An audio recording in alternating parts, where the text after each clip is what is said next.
आया। ये घटना 2014 दिसंबर में इंदौर में घटी थी। उस वक्त इंदौर में ठंड का मौसम था और बेहद सर्दी पड़ रही थी। रश्मि अपनी कॉलेज की लाइब्रेरी में बैठकर पढ़ाई कर रही थी कि तभी उसकी मां का फोन आया और उन्होंने उसे बताया कि उसके भाई दीपक का एक्सीडेंट हो गया है। उन्होंने फोन पर कहा कि दीपक की बाइक एक गाड़ी से टकरा गई है और वो बहुत जख्मी हालत में है। रश्मि की मां ने उसे फौरन हॉस्पिटल बुला लिया। जिस हॉस्पिटल में रश्मि का भाई दीपक एडमिट था, वो रश्मि के कॉलेज से बस कुछ ही मिनट की दूरी पर था। वो बिना कुछ सोचे घबराई हुई हॉस्पिटल के लिए निकल पड़ी। आईसीयू रूम के बाहर रश्मि के परिवार वाले मुंह लटकाए बैठे थे। दीपक की हालत बहुत सीरियस थी, पर कुछ घंटों बाद जब डॉक्टर बाहर आए तो उन्होंने उसके परिवार वालों को बताया कि दीपक अब खतरे से बाहर आ चुका है। लेकिन होश आने पर दीपक की दर्द की चीखें हॉस्पिटल के सारे पेशेंट सुन पा रहे थे। जब दीपक को हॉस्पिटल के दूसरे रूम में शिफ्ट किया तो रश्मि उसको देखने के लिए उसके रूम में गई। रश्मि को देखते ही दीपक अचानक से गाना गुनगुनाने लगा।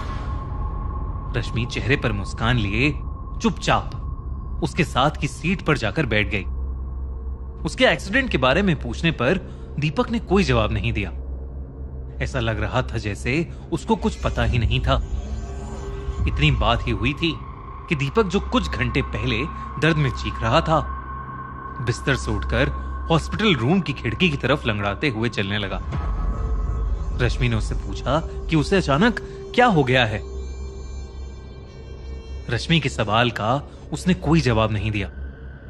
दीपक खिड़की के पास पहुंचकर खड़ा हो गया और रूम में एक अजीब किस्म का सन्नाटा फैल गया। तभी दीपक ने एक टांग खिड़की पर रख दी। ये देखकर रश्मि का दिल जोर से धड़कने लगा।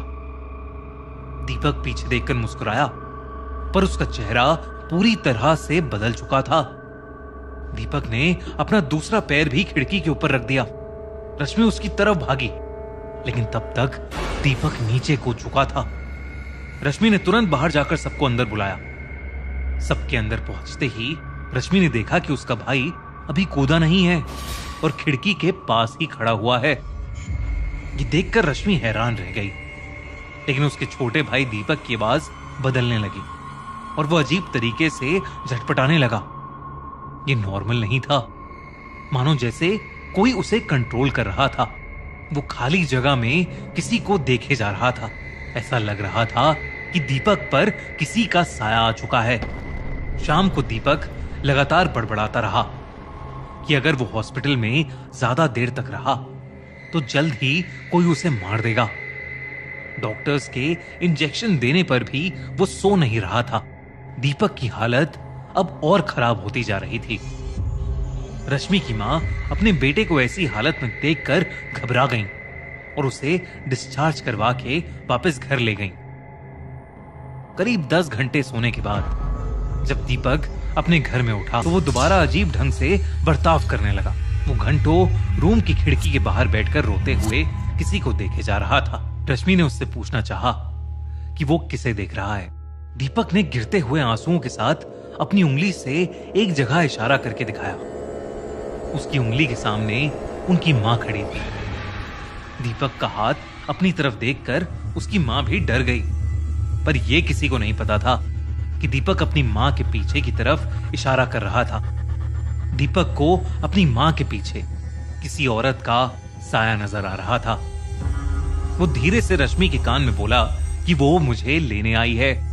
ये सुनकर रश्मि के रोंगटे खड़े हो गए। तभी अचानक दीपक वहां से उठा और भागकर किचन के सिंक के नीचे जाकर बैठ गया। किचन के अंधेरे में वो जोर जोर से हंसने लगा। रश्मि भी उसके पीछे पीछे गई और उसने घबराते हुए अपने भाई से पूछना शुरू कर दिया कि वो किसके बारे में बात कर रहा है और इतने अजीब ढंग से क्यों हंस रहा है। दीपक ने धीरे से कहा, मैं नहीं हंस रहा, वो हंस रही है। पूरा परिवार ये सुन रहा था। सब बेहद डर गए थे। दीपक की मां ने उसे नींद की गोली दी और अपने साथ ही सुला लिया। उस रात रश्मि भी अपनी मां के बेडरूम में ही सो रही थी। आधी रात रश्मि की नींद अचानक ही खुल गई। धीरे से उसे अपने पैर पर किसी के हाथ महसूस हुए। कोई उसके पैर रस्सी से बांध रहा था। वो कोई और नहीं बल्कि दीपक ही था। रश्मि कैसे ना कैसे करके खुद को छुड़ाने की कोशिश करने लगी, लेकिन तभी रश्मि ने देखा दीपक की आंखों का रंग लाल पड़ने लगा था। ऐसा लग रहा था कि जैसे दीपक की नीली आंखें रात के अंधेरे में चमक रही हों। दीपक रश्मि के बगल में आकर लेट गया और उसे घूरने लगा। रश्मि को उसका छोटा भाई बहुत डरावना लग रहा था। तभी उसके भाई ने रश्मि के बाल पकड़ लिए और उन्हें जोर से खींचने लगा। दर्द के मारे पल भर के लिए रश्मि की आंखें बंद हो गईं। जब उसने आंखें खोली तो दीपक कमरे में नहीं था और रश्मि के पैर भी खुले हुए थे। उसे लगा कि शायद उसने कोई बुरा सपना देखा है, लेकिन जैसे ही उसने करवट ली, उसका खून सर से पैरों में भाग गया। उसने एक औरत को अपने बगल में लेटा हुआ देखा। पूरे कमरे में शांति थी, पर रश्मि की एक चीख ने सबको नींद से उठा दिया। रश्मि ने जब अपने माँ बाप को बताया कि उसके साथ क्या हुआ है, तो वो सुन पड़ गए।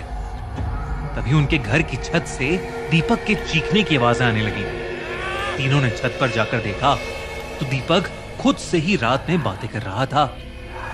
रश्मि और अपने पेरेंट्स को देखते ही दीपक उनकी तरफ मुड़ा और उन्हें देखकर एक अजीब ढंग से मुस्कुराया।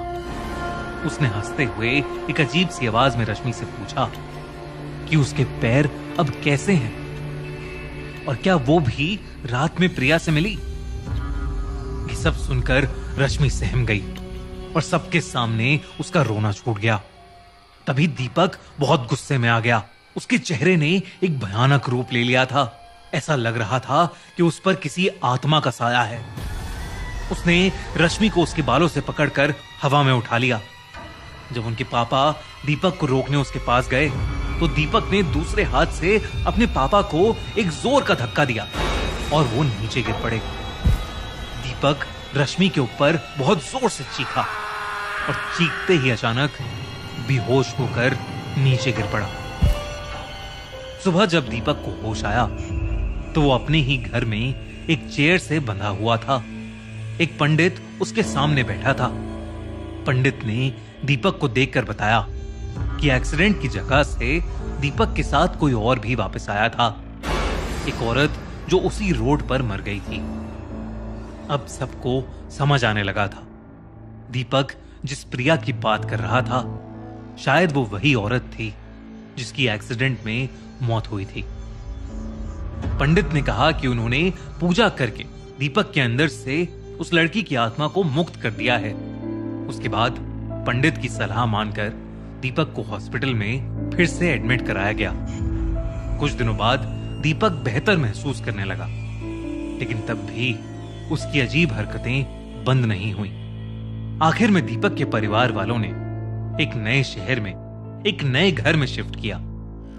जब दीपक नई जगह आया तो वो धीरे धीरे नॉर्मल होने लगा और अब वो बिल्कुल ठीक है।